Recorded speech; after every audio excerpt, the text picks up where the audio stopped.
Welcome to Golf Smarter Mulligans, your second chance to gain insight and advice from the best instructors featured on the Golf Smarter podcast.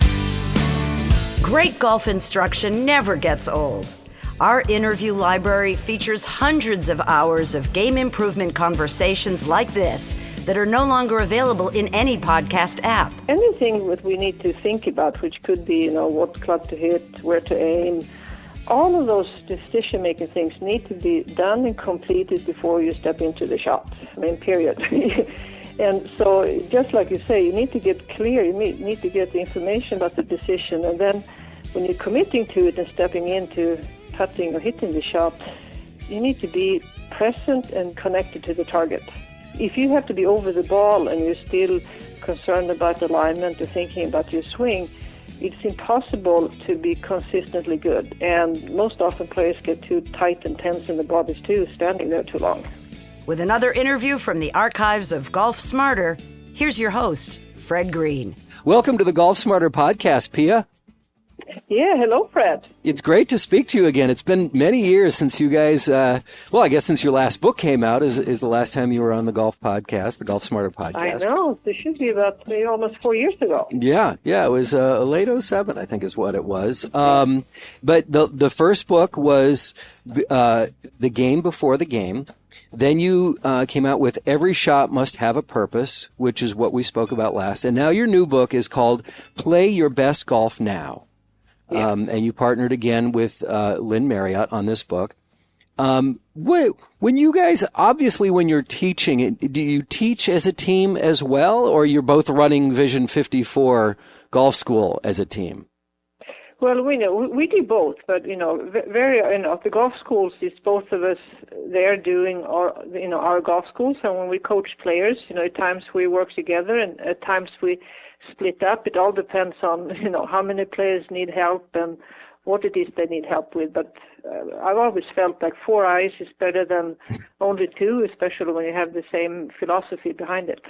Well, also, it depends what kind of budget that student has. If they want to get both of you, I would suppose that it's going to be a lot more money to have both of you teaching at one time. Well, no, we usually, normally it's just one of us, but, if we have extra time or we want, we double up. So that still stays the same. Oh, all right. Well, and your school being ranked as the #1 golf school by Golf Magazine, it's quite an honor. And the two of you being named as the best women teachers in America by Golf Digest, very impressive.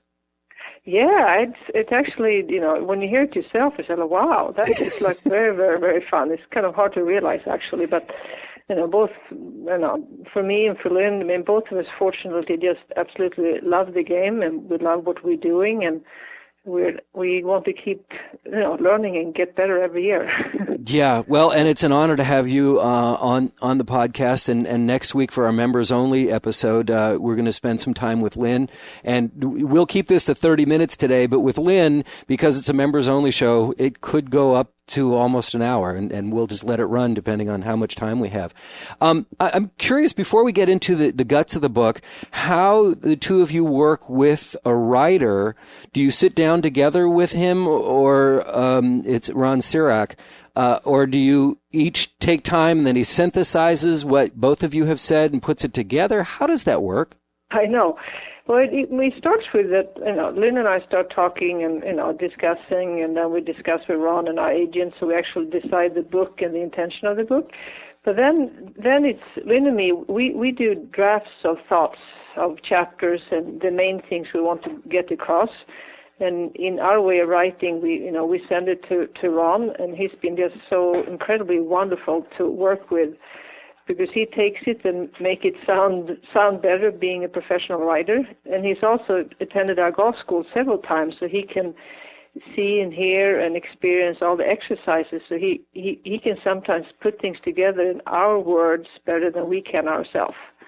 So it's in combination of all of that, and then we keep going, back and forth. Sometimes talk, but usually just keep sending, emails back and forth till we are very happy that the message in the different chapters is exactly what we intended. And Ron has just been so good because, he can he can add so much of writing and stories and make it easy to read for the reader. Oh, so he definitely understands your philosophy, and so it's easier for you to continue with the thought, and he gets what you're trying to say. Yes, and he's said none of us, no egos involved. We just all, teamwork and with the common purpose of making a very useful book and still easy and enjoyable to read. That makes a lot of sense. That answers my question on how you do it. Obviously, we talked about your credibility to write a book like this because of the rankings that you've received from Golf Magazine, Golf Digest. But I guess that you would best be known, and just to establish the listeners that didn't hear it back in 2007, the last time you were on the show, is you were probably best known as being a longtime instructor for Annika Sorenstam. Yeah, it's when I started coaching back in Sweden, she was on the first team that I ever coached, so I couldn't have had a better start to all of that. So that was, fantastic. And then it's been really fun because since then, Lynn and I together have helped 5 different major winners. Wow. And 3 of them to become number 1 in the world at one time. So it's a really, really fun journey, but the start with Annika and the other Swedes, it was a very good start for me as a coach, and we had a great journey together. Putting humility aside for just a moment, having that many number 1 ranked players in the world, is that luck of the draw, or do you really feel like you've contributed to making them the best player in the world? Well, come on, be honest. I think it's honestly, I think it's both. I do think both Lynn and I have a gift for helping people quicker get to excellence through our experience of the game, experience of teaching, experience of peak performance. So I do think we're very efficient at doing that. And then at the same time, you need to get the opportunity with players to make it happen too. So it's both. I don't think you can make it happen with only one of those two. No, okay. Well, but congratulations again. That's pretty remarkable. So in the new book, Play Your Best Golf Now, you guys talk about the 8 essential playing skills. And I would like to spend time with both of you on breaking those down to kind of tease the book a little bit, but also to read the book, absolutely. But let's talk about that. And I want to start with, can we just one of the things that I'm glad you talk about it again in this book, because it's really, even though our conversation was 4 years ago, I still use today and I still share it with people.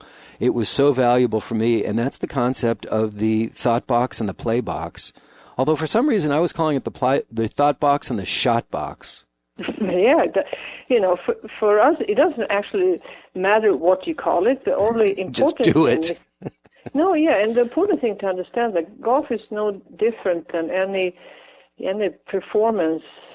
If it's tennis, if it's being a singer, if it's being an author, if it's being a surgeon, any kind of peak performance that we want to access is the same for human beings. It has been the same through the history of time. So whatever you want to call that time when you step into a putt or step into a shot, we just call it the play box. But as I said, the word is not important. But what is essential for all of us is to get in a state of being sensory present and like somehow engaged, like in any sport, to the target, or engaged, feeling something in my motion. But it cannot be any cognitive thoughts anymore if you're going to have peak performance. So whatever you want to call that, but it's just for golfers to learn to get in the state that we do in any other performance. But I want to get into the detail of what exactly it means, because I've seen so many golfers, at my skill level, which is not very high, but so many golfers who don't line up their shot. They don't get behind the ball and line up their shot. They'll line it up standing at the ball. So, and then you see them processing so many different things while they're standing over the ball. And to me, what your thought box, play box did not only helps you line up your shot and give you a sense of what your target is, but there's so much more to it. Can we break that down some more? Yeah. Explain exactly what it means and what it is. What it means is that anything that we need to think about, which could be, what club to hit, where to aim, all of that things, all of those decision-making things need to be done and completed before you step into the shot. Period. And so, just like you say, you need to get clear. You need to get the information about the decision, and then when you're committing to it and stepping into putting or hitting the shot, you need to be present and just like connected to the target. Because if you have to be over the ball and you're still concerned about alignment or thinking about your swing, it's impossible to be consistently good. And most often players get too tight and tense in the bodies too, standing there too long. I didn't actually realize that or am I wrong in this interpretation, that the thought box almost begins as soon as you start moving to your next shot? No, I don't want that, Fred. Then you would be exhausted. So it's very, very important to take a break between shots. But then, as you get close to your next shot, you can start preparing and looking at the yardage and all of that. But it's actually very important because we see so many that try to, after they hit one shot, they start concentrating on the next one, and they usually don't make it 18 holes because they're mentally exhausted. So it's such an important skill to go on and off in golf. Like, I'm totally on, getting my information for the shot, stepping into the play box, executing, and then take a break and then do it again. That's what makes this game, fun, but also challenging, because you need the ability to go in and out. If you're a 100-meter sprint, you don't need to do that. Right. But in golf, it's a huge ability to, I think we mentioned in the Every Shot Must Have a Purpose book, that, go on vacation between shots. So the thought box almost begins, you've decided which club to pick up, then you're standing behind the ball, then you're about ready to make your shot. Before you start making your shot. Yeah. Yeah, and actually in the chapter in the new book about decision commitment, we talk a lot about that, because we feel so many golfers today, both on the professional level and on the more recreational level, take way too much time making up their mind and making a decision. They're having a gun, they're stepping off yardages, they're looking at the yardage book, they're asking their friends, they're deciding about from 5 different shots, and they have gathered way too much information, so they have a hard time actually committing to anything. So we spend a lot of time helping golfers get sufficient amount of information to make a decision, but keep it as simple as possible. And it's for 2 reasons. One is management of energy, because the less energy you need to spend to hit a shot, it's easier to play well for 18 holes. Mm-hmm. And then the second reason is for the survival of our game, pace of play reasons too. Yeah, absolutely, pace of play. Anything you can do to pick up the pace of play is going to be helpful.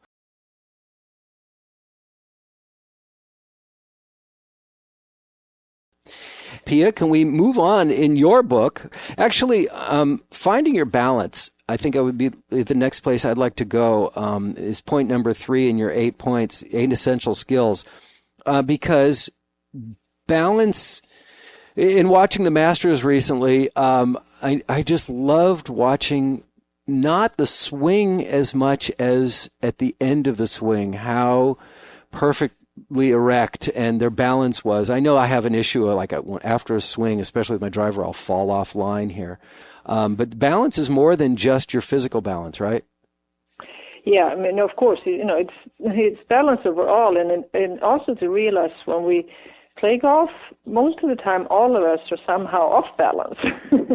It could be in the body or it can be more mentally. So it's such a skill to learn to catch ourselves and know it's forever going to be the task when we play golf to manage myself and get back in balance, because, weather or wind can throw me off balance, or if I'm worried about my swing or have worries from work or you name it. There's so many things that happens that makes us feel a little off balance. So it's almost more the norm, and it's for the players to learn that it's a normal skill that we're going to use most of the rounds to do it. But in the book we highlight a lot the physical balance, because when actually the 3 chapters in the row, the balance, tempo, and tension awareness, we call it the BTTs.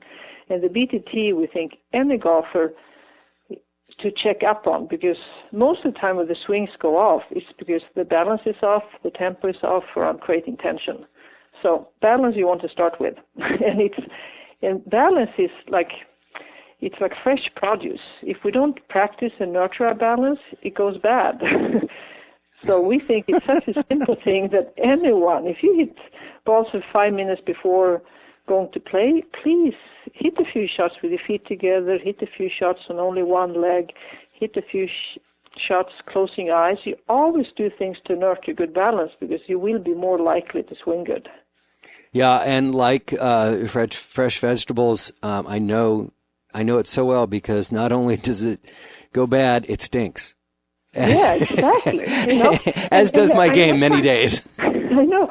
In any sport, athletic movements, you want good balance. But golfers, for some reason, easier get bad balance. Now, I think it is because, the ball is sitting there, we're static, we're thinking too much, many get too much tension in the upper body. So we just found it's everybody talks about it, but very few practice it. But we say if you just add a few minutes of balance practice every time you hit shots, you are going to be happier about the golf game. So it's so simple.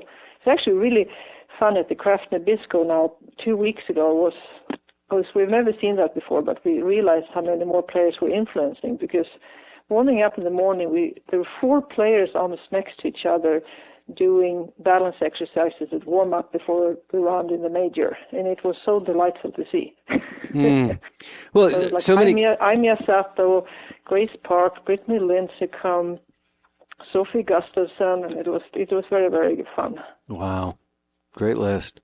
And so many instructors talk about the PGA, the position grip alignment, to get started. But I really like the concept of bringing the BTT after the PGA. I mean, it's all part of getting ready for your shot, right? Yeah, Fred, you got it. So all we want is, we just think the list of fundamentals need to be expanded a little bit. That's all we are wanting. Because we, of course, agree with the PGA, and we are, PGA educated teacher. We just feel it's not sufficient enough to get more golfers to play better. In the BTT, balance, tempo, tension, tempo is so important. I know that if I'm having issues, and I start, hitting bad shots and then consistently hitting bad shots in a round, it's easy to catch myself and say, slow down. I feel like I'm swinging so fast and so hard, and I'm moving so much faster than I normally do when I'm hitting the ball well. What's the best way to remind ourselves and to stay in the proper tempo? And how do we achieve that?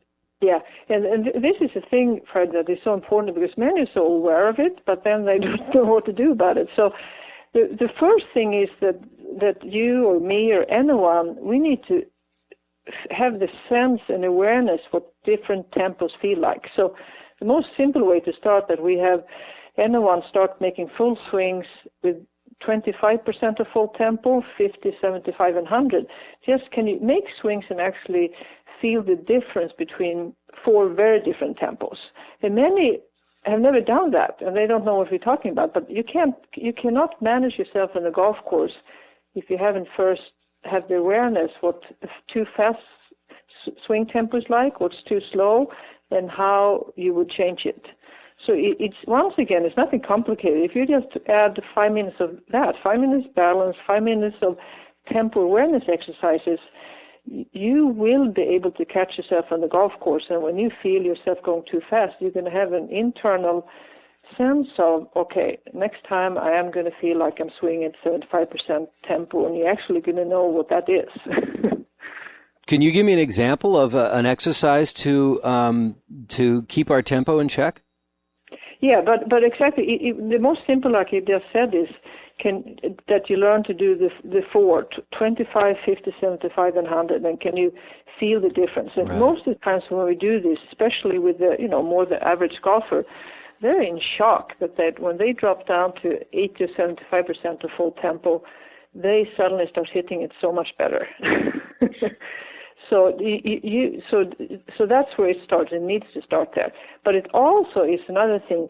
in the think box that many need to like take a few deep breaths and make sure that the last 20 steps to the ball is more calm. So you just have less adrenaline in your body as you step into the play box. Because if you have too much adrenaline running, your swing is going to get too fast no matter what you do. Right. And then you tend to swing hard as opposed to swing fast. Yeah, exactly.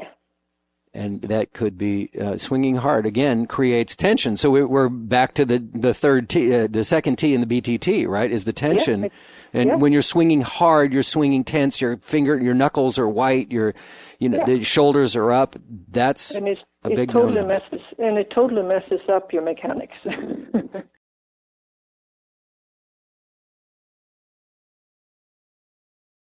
When we get to decision and commitment, how different is decision and commitment from the thought box, play box? It's just what in this new book. Actually, we don't talk that much about the think box or thought box, whatever you want to call it, because we've seen so many golfers overdoing it that's why we only talk about the decision commitment. But actually, the only thing that is important before a shot is to gather information for the shot to commit to something. And the second thing, you do something to prepare yourself for a good play box. So it could be to take a deep breath, or it could be to make a practice swing to feel a shot. So we're just simplifying what you need to do before a shot. Because we saw people like going crazy overdoing thinking and planning before a shot, and it's never going to work. Never. So before, it's very simple. In the most simple way, how can you get totally clear on the shot you're going to hit? And how can you get totally clear on what you want to be aware of in the play box? And that's all you need to do. What do you mean that's all you need to do? That's not necessarily so easy. All you need to do before the shot. I see. But it's not that simple. Actually, good golf is simple. Bad golf is really hard. Oh, no, it's not. I can prove that. Okay. It's really simple to be a bad golfer. It's simple, but it feels hard while you're doing it. Right. It's hard on you. Yeah. Definitely hard on you. So how much of this, a lot of this stuff you definitely can take to the course with you, especially the things covered in the book. It's so much valuable information to take onto the course with you. But how much of it can I use on the driving range, and how do I develop it on the driving range in my practice? Oh, that's why at the end of each chapter we have listed exercises to do, because all of these 8 essential playing skills you can practice, like you said, on the course, but you can very easily do in the putting green, chipping green, on the range. So that's why we made sure that every chapter finishes with that. And also on our website we created other practice products that adds even more practice plans for those that feel I want even more tools to master these skills. Yeah, I was on your website, Vision54, and again, the Vision54, 54 is not an unattainable goal, obviously, but it is a goal. The 54 being, what is that, birdie on every hole, right? Yeah, the main thing is just,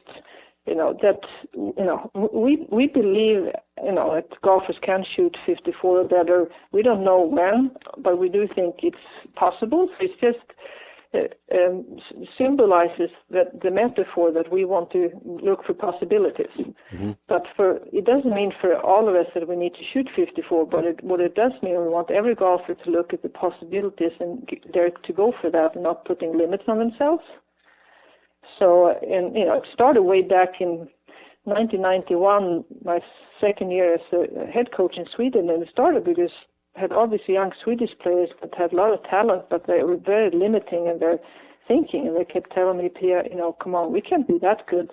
Winter's so long, or, our green's not very good, so how could we ever be good at putting? And they had all these excuses. So we just put in a new belief, and that was the 54, because most of them had made birdies on every hole at the home course at one time or another. So that's what we challenged them, like, what would it take to make birdies during the sim round? And ask the players who wants to go on the journey to go towards that. So it's just a different way of thinking. Instead of fault and fixes, we want to look at possibilities. Awesome. One of the things that I'd like to recommend for the Golf Smarter audience to check out at your website, Vision54, is, there's a lot of people who have, newsletters that they send out that are, update of what's going on. But what I like about your newsletters at Vision54 is you're doing almost daily drills, right? I love, your drills for skills, and you have it right here on your homepage. And they're just tips to keep in mind. To help lower your score through this program. Yeah, and I mean, it's the core of what we want to do at Vision 54. We truly want to help golfers play better on a golf course, and then it's all about what to do. So it needs to land in, inspire all golfers to go out and do things that's going to help them perform better. As a golfer, I love asking this question. As a golfer, not as an instructor, but as a golfer, what's the best advice you have ever received? That's a good one. Well, I mean, actually, this is going to sound really strange, but when I was kind of perfectionist and trying too hard, and everybody kept saying, "You fine, just trust it." So why it was the best advice ever, because it drove me crazy. Because what do you do with that? It was the great advice because it triggered me to think deeper. Because if someone just get told just trust what you're doing, you don't know what you're going to do with it. So for me, it was great because I had need to do something different, because that sounds good but it doesn't help anyone. So how do you, but the advice in the bigger meaning that is to simplify things. I mean, you can make golf so complicated and complex, and it's going to take hundreds of years to learn, but how can we play this game great and still make it more simple so it's more enjoyable and we actually play better? So the advice that you received of trust is not something that you understood at the moment. It was something that you understood over a long period of time. Yes, exactly. That's interesting. So you didn't know it was great advice at the time. Actually, you're probably annoyed being told that. Yeah, exactly. That's like what? Shut up. Well, the new book, again, is called Play Your Best Golf Now, and it is available on the Golfers Mart at golfsmarter.com. We do have a long list of books that have been featured on the Golf Smarter podcast. So if you go to our Golfers Mart and click on the book section, we not only have Play Your Best Golf Now, which has just been released. We also there is a Kindle version that may be out by now, and if not, it will be soon, that you can download it to your Kindle through Amazon. And then the other two books, highly recommend The Game Before the Game and Every Shot Must Have a Purpose, both by all three by Pia Nilsson and Lynn Marriott of Vision54. And next episode, Lynn is going to come onto the show, and we'll continue conversation about this book. I didn't want to have both of you on together. I wanted to separate it, to have different conversations, and I'm really looking forward to speaking with Lynn. But Pia, thank you so much for coming on. Again, it's just a podcast, and you guys are big time, and I really appreciate you sharing the time. Thank you so much. I enjoyed it.